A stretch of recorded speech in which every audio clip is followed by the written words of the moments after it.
கொசு கடிச்சிச்சுன்னா அதை தட்டுவோம் அடிப்போம், அது இல்லன்னு சொல்லல. இருங்க அது செத்துரும் இல்லையா? ஆமா இருங்க ஆமா அது இல்லன்னு சொல்லலையா? அது ஒரு உயிர் தானே.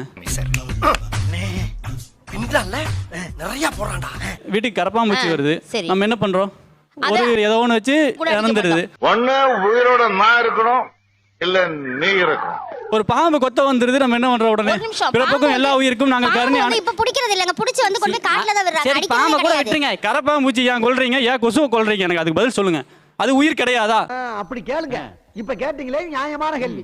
நாயை வைக்கி நம்ம பேசும்போது, பிரச்சனை பேசும்போது, அது பாத்தீங்களா, கருணையா இருக்கணும், அன்பா இருக்கணும், எல்லா உயிர்களையும் மதிக்கணும் நீங்க சொல்லும்போது, நம்மள இந்த இஷ்யூ ரைஸ் பண்றவங்களை குற்றவாளி ஆக்கிட்டு அவங்க தங்களை வந்து புனிதரா காட்ட ட்ரை பண்றாங்க இல்லையா? அந்த போலி புனிதம் தான் இங்க இஷ்யூவே. நான் சொல்றேன், கேவலமான பில்டப் தேவையா? பில்டப் பண்றணும், பீலா வரணும், அது முக்கியம் இல்ல. நம்ம எது பண்ணாலும் இந்த உலக நம்மள உடனே உத்து பார்க்கணும். நீங்க நினைக்கிற அளவுக்கு நீங்க எல்லாம் கருணைவாதிகளும் கிடையாது, நானும் கிடையாது. அதுதான் வந்து உலக யதார்த்தம். அதுல இருந்து நம்ம இந்த பிரச்சனையை அட்ரஸ் பண்ணணும்னு நான் நினைக்கிறேன். வாயிலா ஜீவன் நினைச்சு இறக்கப்பட்டது குத்தவாடா.